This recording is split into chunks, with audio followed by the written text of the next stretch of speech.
presenting and for his contribution for this presentation. Thank you so much to all of them.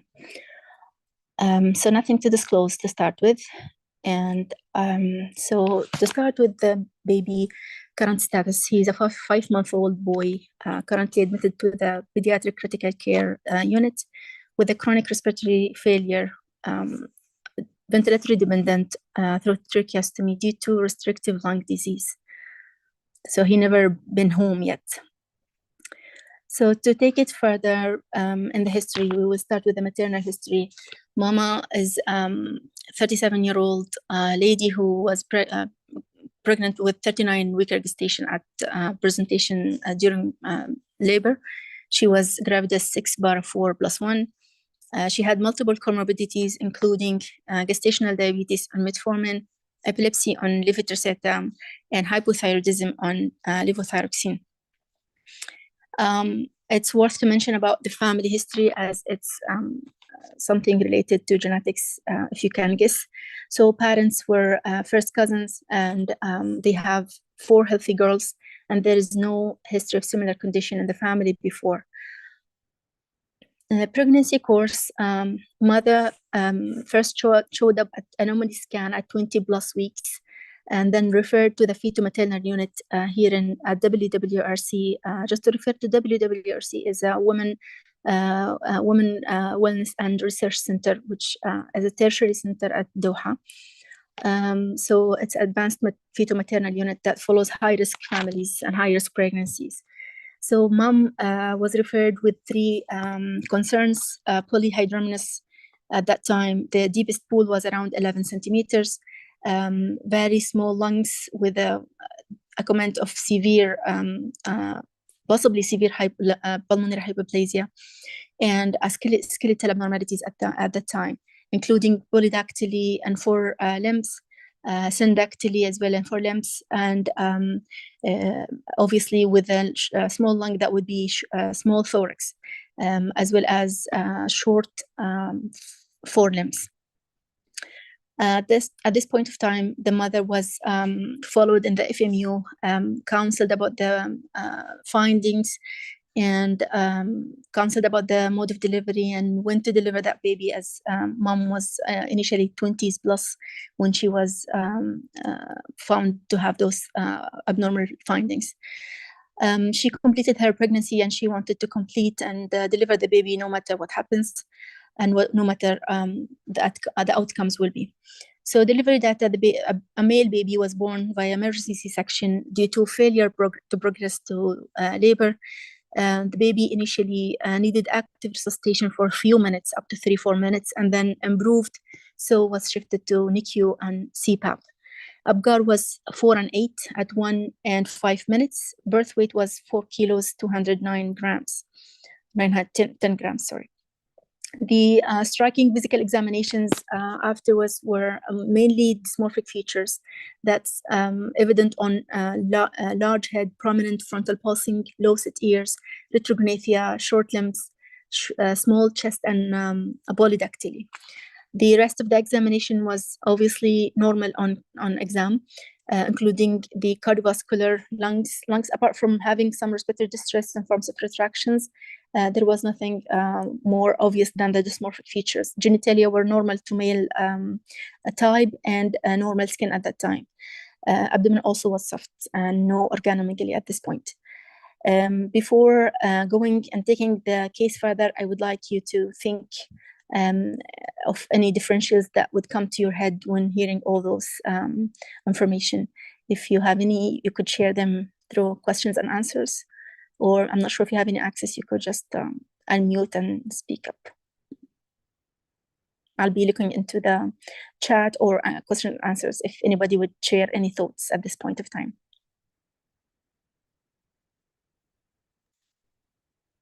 Hafsa, it's Dr. Mitch. Yes. If I may, because I followed this boy for basically his entire life, and as a craniofacial surgeon, I feel very confident in saying that he doesn't have facial dysmorphia. He doesn't have a bossed forehead. He doesn't have a large head. He has a normal face. I just don't want to throw out any red herrings as they're trying to figure out what the diagnosis is. I would just say that he actually has a normal head and a normal face. Sure. Okay. Thank you so much for the contribution, Dr. Mitch. Okay. So since nobody commented apart from Dr. Mitch, I would be taking you through the differentials that we could think of at this point. So just a minute, I'm trying to move. Yeah, so it's moving. So our differentials here, the first one to come to our heads, giving the fact of prenatal findings and then confirmed afterwards with the clinical examination and the radiological findings. It's mostly going with short rib polydactyly syndrome. However, we need to broaden our differentials to try to exclude other possibilities by having some investigations and workup which we did already and we clarified.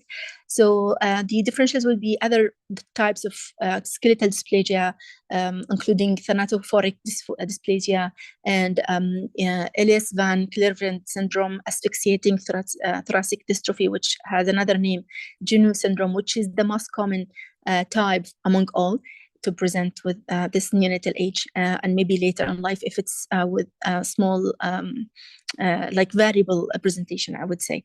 Homozygous achondroplasia also due to pulmonary hyperplasia association, it would be lethal at this point.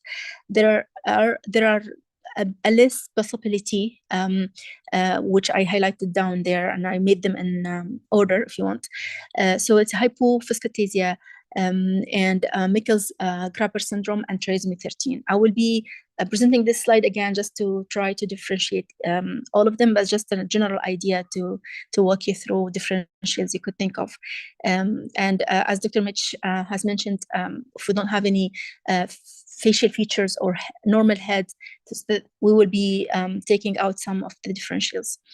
And we could add if we have some, obviously. So our main issue here is respiratory failure. This baby was, as I mentioned, admitted to the NICU on non-invasive in forms of CPAP support initially.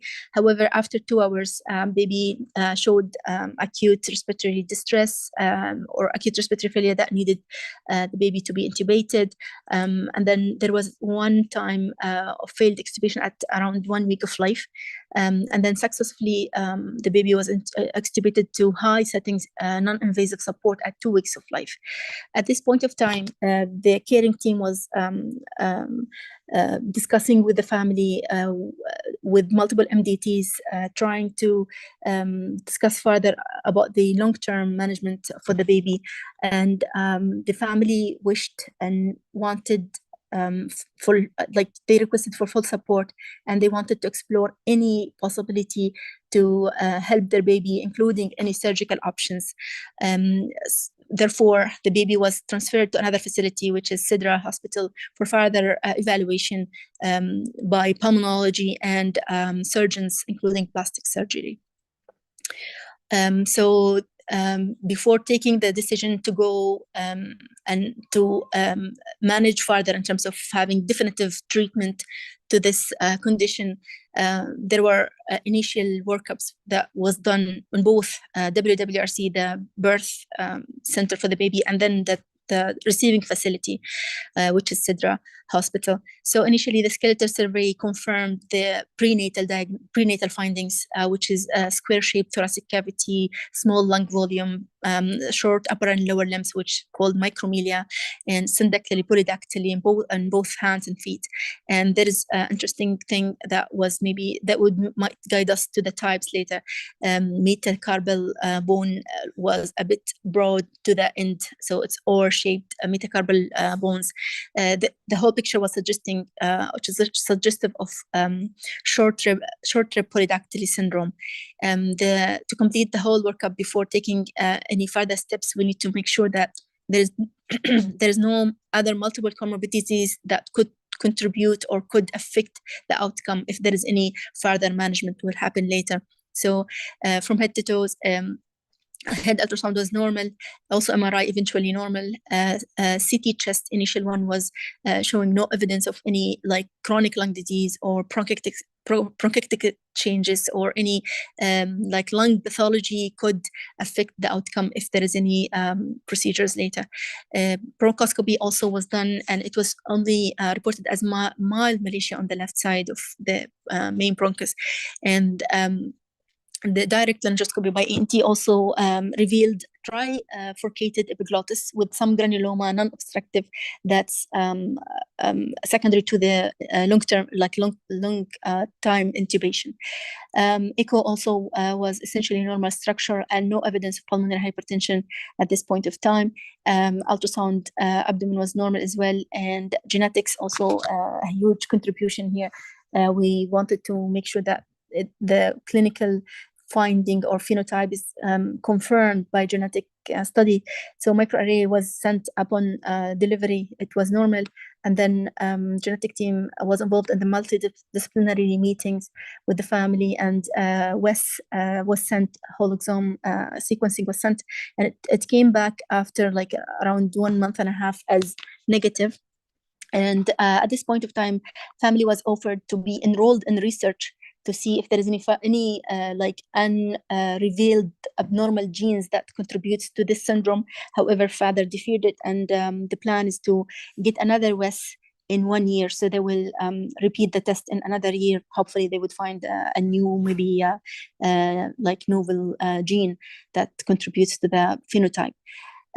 So to the biggest part of this and the main reason to present this case, like interestingly, this so eventually after all this initial workup and all multiple discussions on multiple levels, including ENT, pulmonology, radiology, plastic surgeons, and cardiothoracic surgeons, the caring team from neonatology and from pediatric ICU, the decision was taken to go for the rib distraction procedure. So I'll walk you through this busy slide. It concludes everything happened and was performed by Dr. Mitch. So so this procedure was happened at around age of 2 months. And it starts with osteotomy, bilateral osteotomy from rib 5 on the left side and rib 4 on the right side, all through rib 11, and then placement of 5 distractors on each side. The initial length was 25 millimeters, as you can see in the slide, with a plan to increase the length by distraction up to 1 millimeter per day, that divided into full turns of the distractors.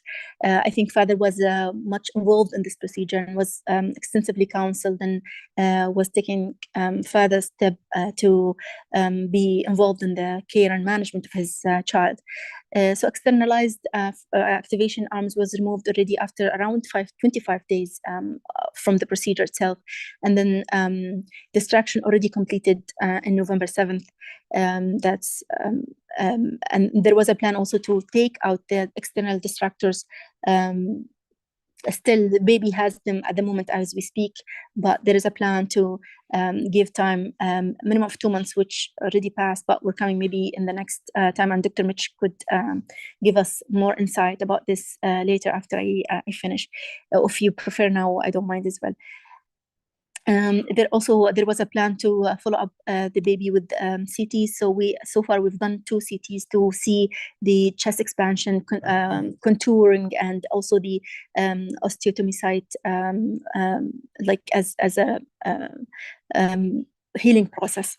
So we've done 2. One of them is was done just today. So we will be walking you through those images, so to help guide the presentation. So this is the clinical picture of the baby intraoperative, just after the distractors were inserted on the far left, and then the other 2 were taken in the first 10 days, which would conclude the first third of distraction process happened. As you see, clean wounds. There is no like signs of infection at this point, and baby is calm, well managed with pain management by the PICU team. So I'll walk you through the post-operative hospital course now. The mainstay is respiratory, obviously. And from ventilation point, the baby was needing ventilation all through his procedure. Until this moment, he's still ventilated. However, he is at kind of baseline spontaneous ventilation with trology ventilator that's facilitating non-ICU environments. And there is a plan to move the baby to maybe general pediatric ward or like general floor to as the baby is doing fine, stable on those settings, to continue his journey with chest expansion. Eventually, hopefully, he would be extubated to non-invasive as the lung continues to grow and progress to develop. And also, as I mentioned, CT. So first CT was done 1 month after the procedure, which showed improvement in the expansion of rib cage. And I will show you the photos later. And chest ultrasound, just to make sure that the diaphragm is normal in terms of movement, and there is no complications or to start with any anomalies underlying. And which was normal as well. And then the baby underwent tracheostomy placement. That was in December, like around 1.5 months or like 2 months. So after the procedure, I mean. So the baby is doing fine on this trach with, as I said, baseline ventilation requirements. And there was a plan to get a post-trach surveillance later by ENT, by bronch. Bronchoscopy was done, I think, multiple times, 2 to 3 times, as the baby initially had some collapses that needed to be evaluated and suctioned actively by the bronch. Afterwards, he's been stabilized for the last couple of weeks. So this is the initial X-ray from the skeletal survey on the right side, and you can see the left side is showing the distractors, and the baby has also tube. This just to try to help you imagine the process. And then moving on to the CTs that we've done. So on the left side, clearly it was the pre-procedure, and then the right side, it was the one. The first CT was done after the procedure, which was at 1 month post-op. It's showing clearly there is a difference in the expansion, if you can see from down. Obviously, the first steps will be the same because there's no distraction at that point. And this is anterior-posterior view. And here another anterior-posterior view, just taking out the distractors shaft to facilitate visualization for better insight. You could see the size and the contour. This is a basal comparison as well. So the left side is the pre, right side is the post, and I think it's obvious from the photos. The recent ones which was done today. This is the lung volume CT as well. I can see a good expanded, especially on the right side, and you could see also another anterior posterior, which showing a better expansion, and the osteotomy sites are well healing, like in a nice healing process. So you could see the osteogenesis there. So to complete the picture of the hospital course, apart from respiratory, which was the mainstay, overall baby was stable. Honestly, from nervous system point of view, the baby had a well pain management plan with morphine, clonidine. Initially had some struggles about in terms of weaning the morphine itself. So now we're going slowly to wean to prevent withdrawal symptoms again, as he suffered from some of them, like diarrhea, sometimes bradycardia, but it's self-correcting. From nutrition, baby didn't have any issues with nutrition, was fully fed all through, currently with a nasogastric tube facilitating with the mechanical ventilation to prevent any reflux or vomiting.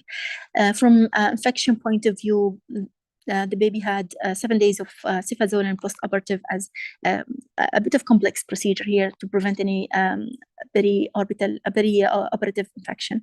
And with the episodes that he had with a lung collapse, there was a bronchoscopy done. So the bronchoalveolar lavage grew some organism, Enterobacter, Proteus, and Klebsiella, that was treated already with 7 days of septrin. Recently, in November, I think, in December, by the end of December, the baby just recovered rhinovirus infection. As you know, it's a season, so I think that's the main reason the baby was kept in the intensive care, just to try to transition him to the intermediate care or even the general floor. From access's point of view, so not to struggle from the beginning and break the baby multiple times, as he's going to be long-term baby in the hospital. So we had a right internal jugular line inserted by our interventional radiologist. So at this point, we talked about the course, about the background of the baby. And currently, as I said, he's stable. We're waiting for Dr. Mitch to give the green light to take out the distractors. He would give us more information later. Apart from this, no major concerns, and I'll move to the scientific part of the presentation. So short rib polydactyly syndrome is a lethal condition that has a genetic background, as we know. So autosomal recessive, that means 25% of the a pregnancy would have a risk, and it's one of the extremely rare conditions that could happen. As I mentioned earlier, the Jones syndrome is more common among this type of restrictive lung or hypoplastic lung babies could born with. So it's 1 in 500,000 live births. As the name indicates, micromelia, short ribs, and hypoplastic thorax and polydactyly. Most probably it's preaxial if we want to make it more specific. So prognosis is poor, as we have lung hypoplasia. Specifically for this baby, he failed multiple extubation trials, and there was severe lung hypoplasia prenatally to start with. So we could categorize as high risk, and taking this decision to move forward was a bit challenging. So this just a photo to show you the different types that indicates in the name. And you can see the long cylindrical chest and short lung bones. Some of them would have some renal anomalies and polydactyly, as you see in the photo. So we have 4 types of short rib polydactyly syndrome, which I think clinically significance. I don't think there is much apart from having maybe comorbidities that would contribute to certain specific types. So we have 4 types. Type 1, so all would have the same distinctive features from the definition of the syndrome, plus the ones that would be mentioned now. So type 1 would have narrow metaphysis. The type 2, which is the rarest, would have facial cleft and a disproportionate TB. And type 3 would have wide metaphysis with some spurs. And type 4, it would have median cleft as well, and ambiguous genitalia and some male babies. So if I would have, for example, the ambiguous genitalia or median cleft, that might be a bit poor prognostic kind of thing if you want to take it overall in terms of management and getting some intervention. I think our baby is fitting type 3, as metaphyses are a bit broad, as it was reported in the skeletal survey. So this slide is just a guide to show you how to try to differentiate between the types in a simple way. So if you see micromelia, and short ribs, you would initially look at the feet and hands, and you would see if there is any polydactyly or no. If you don't, that means you move to type 4 directly, which could be associated with, as I said, ambiguous genitalia and other anomalies. If there is polydactyly, you would need to examine the face at this point. And if you have there is a midline cleft, median cleft or not, you would need to examine long bones again. However, you've seen from the beginning short limbs, but you would go examine further, like radiologically possibly. So you have type 1 and type 4 would have midline or median cleft. The differentiation between both of them would be the ovoid-shaped tibia in type 2 and the disproportionate tibia in type 4. Sorry, if you don't have any cleft, so you would see two types. You can think of two types, type 1 or type 3. So type 1 would have narrow ends of the long bones, but wide ends in type 3. So I just want to point out to the differentials again, just to elaborate more about the findings. So thanatophoric dysplasia, you have two types. You have type, it's like, it's the same kind of picture, skeletal dysplasia and lung hypoplasia. And you would differentiate by looking to the femur. So if you have a straight femur, but abnormal head shape, that like a clover leaf head, that would guide you to type 2. Type 1, which is most common of thanatophoric dysplasia, would have a curved femur. It looks like a telephone receiver femur. So this is one thing to tick we don't have in our picture here in this baby. Second thing is Ellis-Van Creveld syndrome, which has another name, was chondroectogenic dysplasia, which has some skin anomalies or skin abnormalities, which we don't have in this baby. And we would also have 50% of them would have some cardiac anomalies. We don't have this in our baby as well. Asphyxiating thoracic dystrophy. So this is the most common type, as I mentioned, and most of them would have some renal anomalies, and we don't have this in our baby based on electrolytes, renal function, and ultrasound abdomen. Sorry. The second one is homozygous achondroplasia. So we know achondroplasia, autosomal dominant, you would have the parents would be most probably one of them is affected. If it is homozygous, that means it's lethal because it's associated with lung hypoplasia. If it's heterozygous, the child could survive because there is no lung affection, or like the chest was not that restricted to prevent or cause any problems to the lung. Hypophosphatase, as I said, mineralization issue, but it's lethal despite not having lung issue, because you have abnormal you have abnormal lung hypoplasia association. So sorry, the next one is not.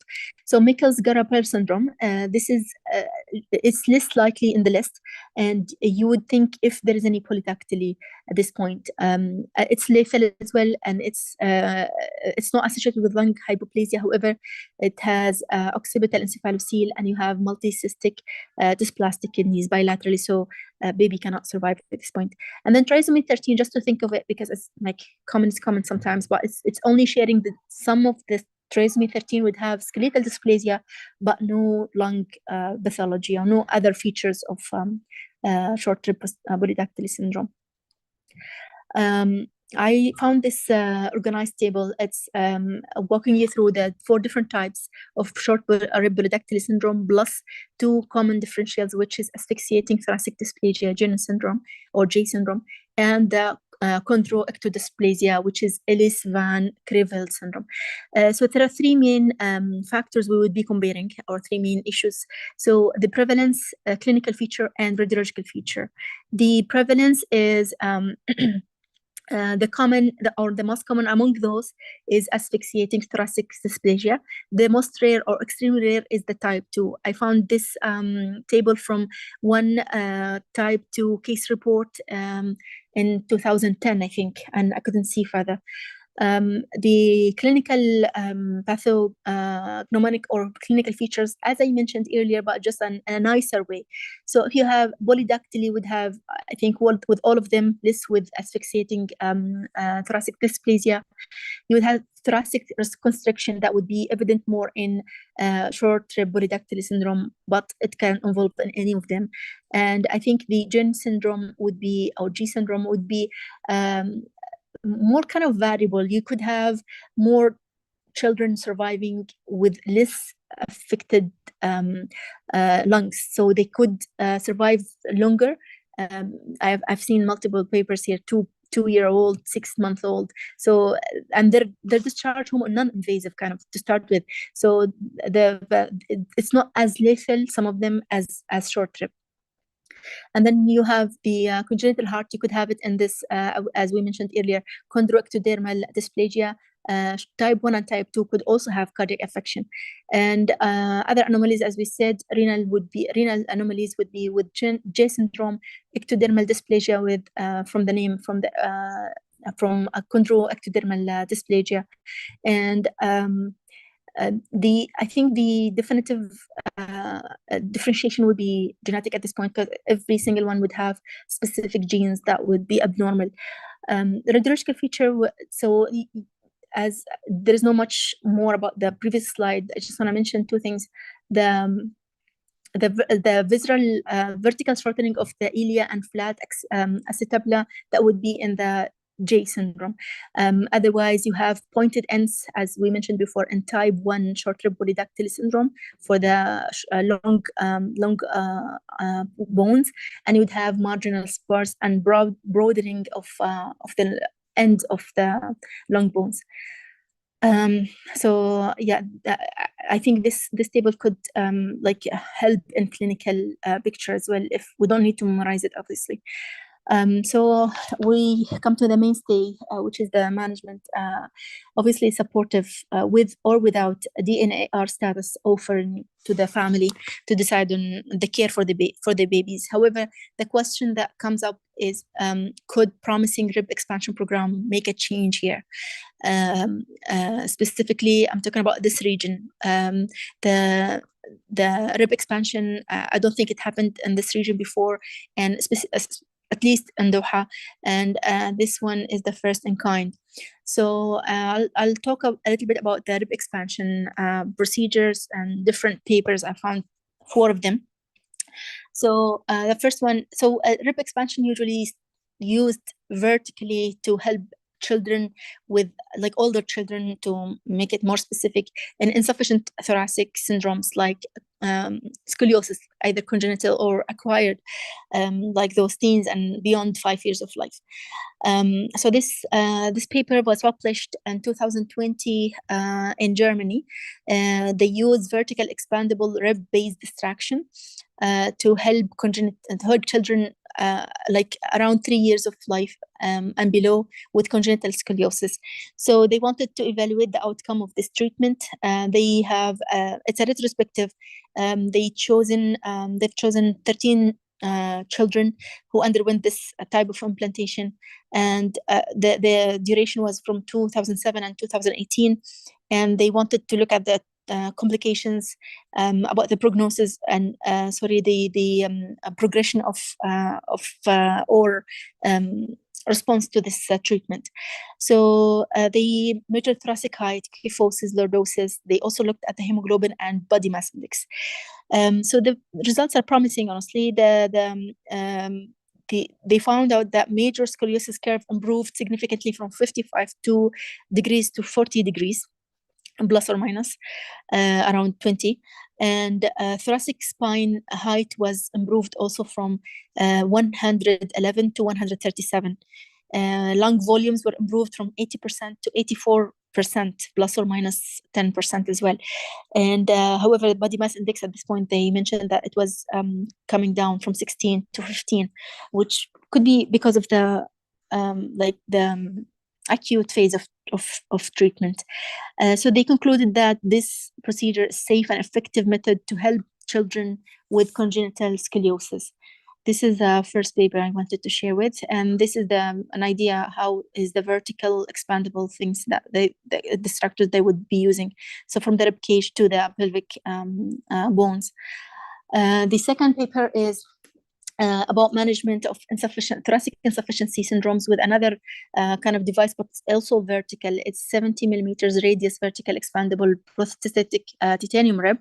This was published in 2015 in CHOP. So they chose 24 patients that was confirmed with J syndrome. and they underwent this procedure, and they followed them up at least for 2 years. The mean age for this procedure was around 23 months, like two years. And sorry, and then they also wanted to see some parameters. They looked at the total lung volume, which was improved from 480 plus cubic millimeter to 700 plus, and B value was significant, around or less than 0.001 at this point. And then they also saw or evaluated the ventilatory dependency, or how much the children would be needing ventilation.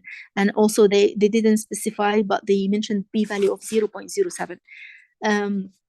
And they overall concluded that the survival rate for patients with JS or J syndrome was around 70%.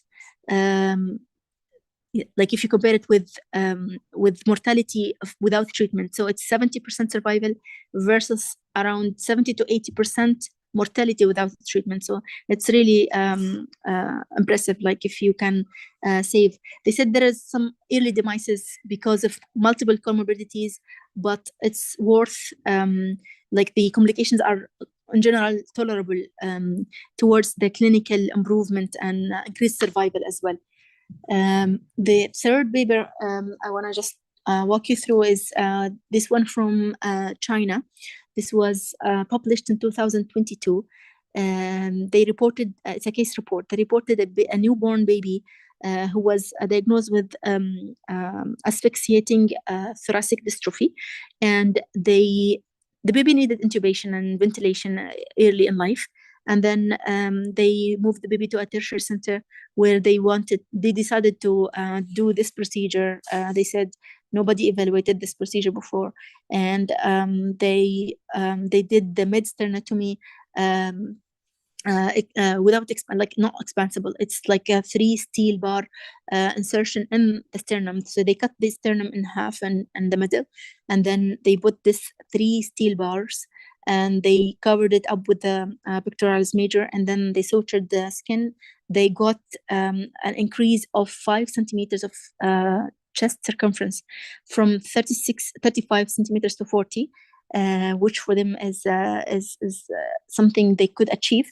And then the baby eventually came off the ventilator, and they followed the baby multiple times. At 3 months of life, the baby was doing fine in terms of respiratory support. Then came from oxygen dependent to needing oxygen on and off kind of thing. So the baby, if the baby is calm, nothing happens, compensating nicely. But if he cries or stressed, the baby would have some hypoxia.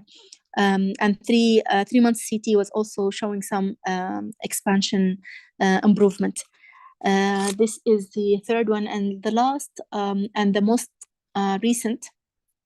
This is the 3 steel bar that was inserted for the previous case in the Chinese paper. The last one is the most recent, was published 3 months ago, this September 2023, from Italy. So this paper is talking about a more kind of a simple approach to do sternotomy or sternal distraction, and it's called progressive internal distraction of sternum, also for J syndrome or asphyxiating thoracic dystrophy. So they reported, it's the same paper, I'm just putting a PDF form of it. So they reported 2 children or 2 infants. They already have done this procedure on, and then they followed them up from 2017 to 2023. The first child was 2-year-old who was confirmed genetically by having J syndrome, and then this baby was discharged home. However, coming frequently to the hospital with acute respiratory failure, they eventually decided to do the procedure on this child, and they could expand the sternum by this expandable distractors up to 4 centimeters. And then they removed the distractor after 60 days. They achieved they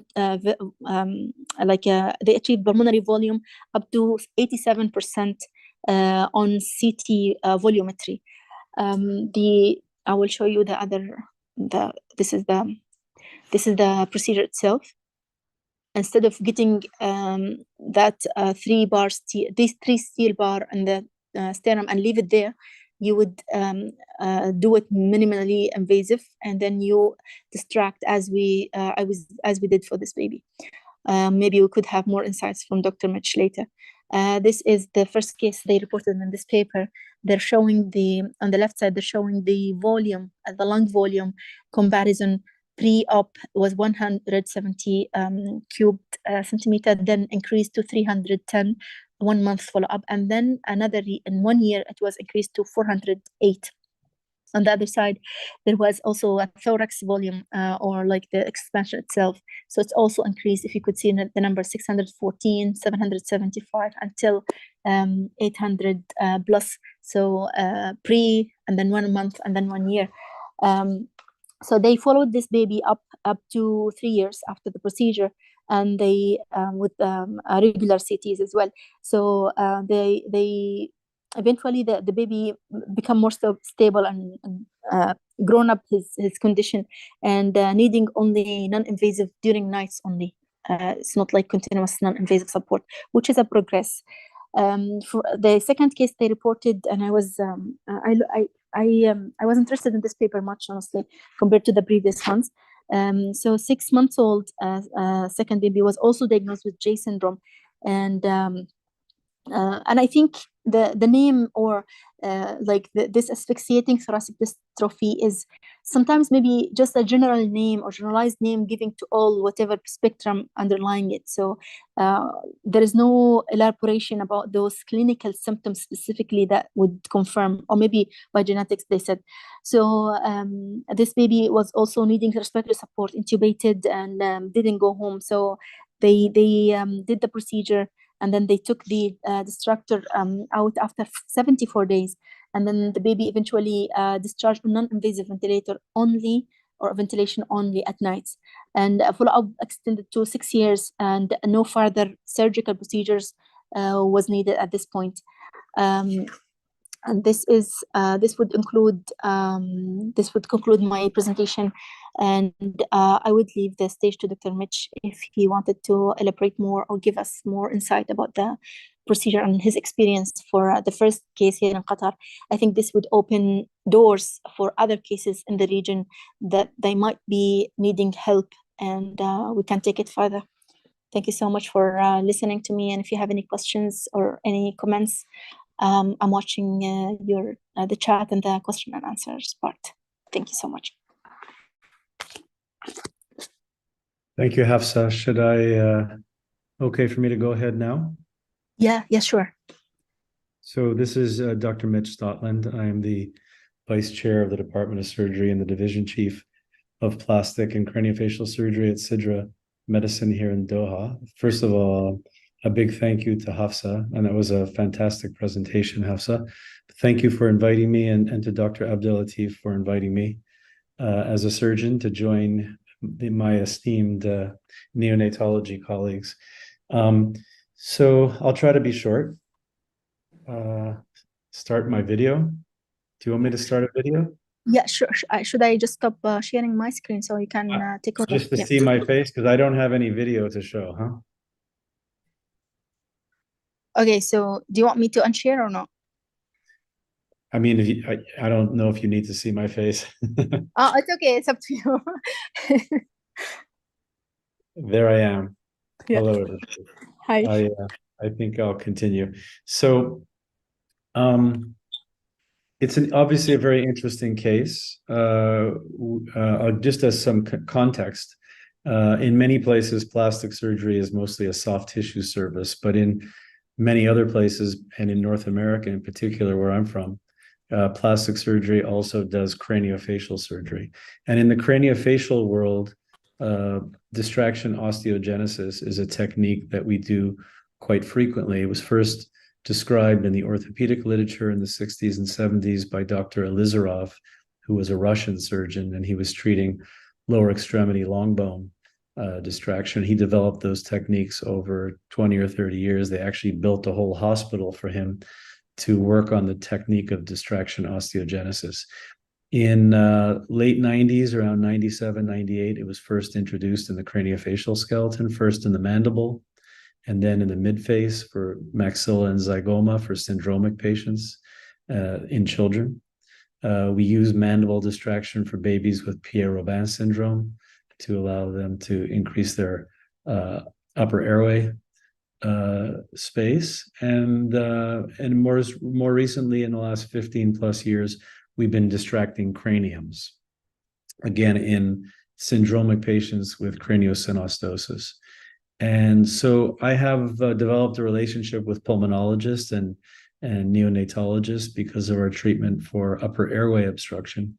And one of my colleagues, Dr. Mutazam, brought this particular case to my attention when the baby was about 6, 7 weeks old, and said, do you think there's any way we could expand the chest?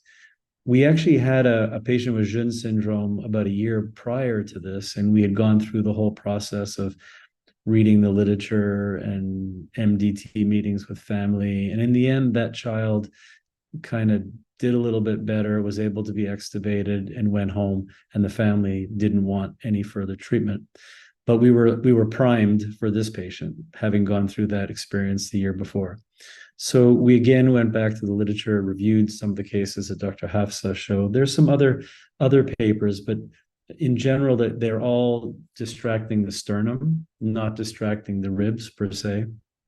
There was one paper from Ireland that did a sternal distraction and then took the child back later and did some rib distraction, but in a different way than the way that I did it on this patient. So we talked about sternal distraction. There are a couple things. For one, I was being encouraged to try to do something for this child because the feeling was if we waited for months, the child was going to just develop more sort of dysplastic changes in the lung from prolonged ventilation. And so there was some enthusiasm to try to do something sooner than later. Number two, the family was very, very eager for us to try something. We brought this case to our institutional ethics board. It was a very large ethics meeting with stakeholders across the hospital and from patient family advisory council. We had very healthy discussions, and in the end, they gave us the go-ahead with the family to try to do something. So the sternal distraction, I'm not quite sure how they were able to do it in that last paper you presented at 4 months of age, because in this patient, if you look at the pre-op CT, there's almost no sternum. The sternum is really mostly cartilaginous. There's very little bone. We talked about it, and in the end, we have we printed 3D models of the child's chest wall. There's no sternum to work with.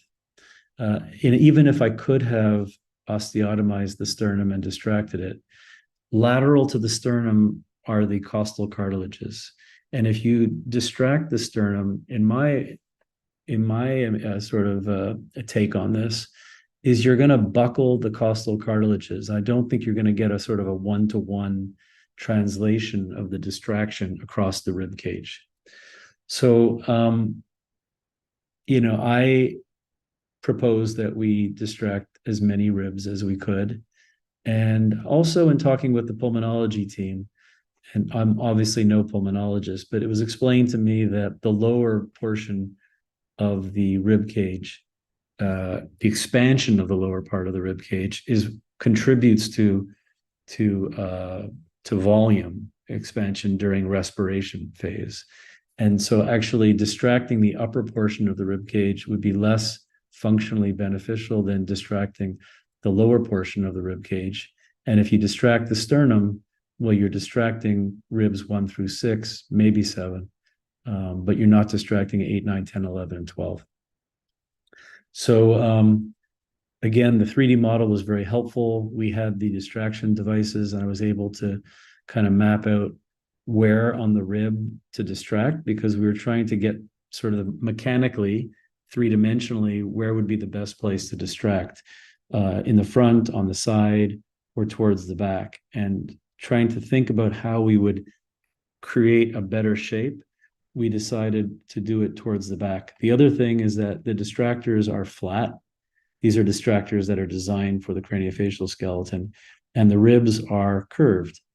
And so I needed to find a portion of the rib that was flat enough that I could sit the devices on. The other thing to think about was that the ribs are very, very tiny. I had some intraoperative photos, but I wasn't able to get them to Hafsa. But if you'd see how tiny this baby was, each rib was, the width of a pencil or less. And so it was a struggle to get good bone to work with. It's like doing carpentry with bad wood. I was doing carpentry with bad wood in this case and using 1 mm screws, but we were able to osteotomize 10 or 11 ribs in total.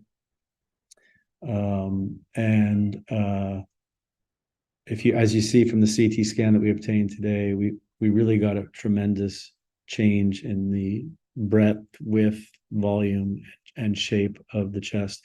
The reason I didn't go any higher was a couple of reasons. The devices are expensive, and it was a huge cost to use this many distractors, a huge cost.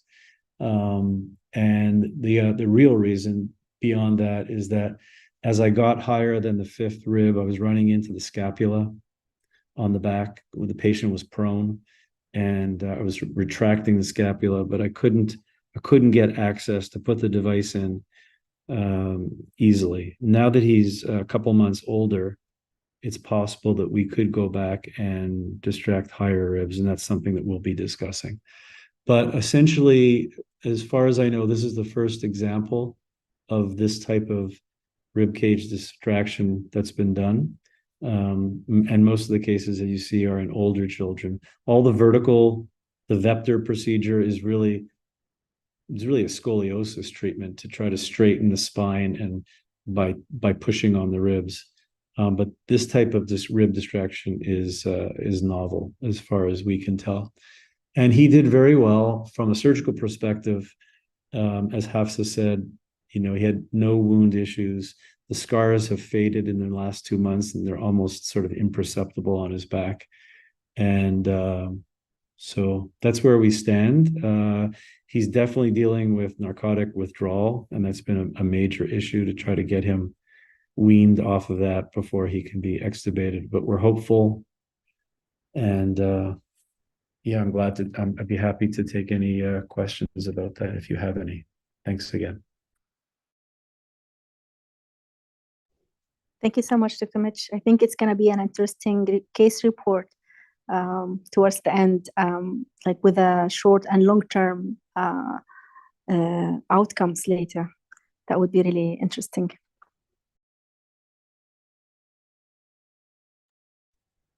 I'll take all your help to help start writing the manuscript, Hafsa.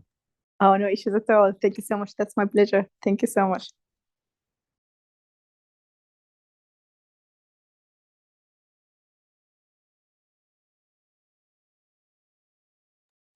I cannot see any comments in the chat or in the questions and answers. I'm not sure if the organizer would have any comment, or should we end the meeting at this point? Just waiting for your collaboration.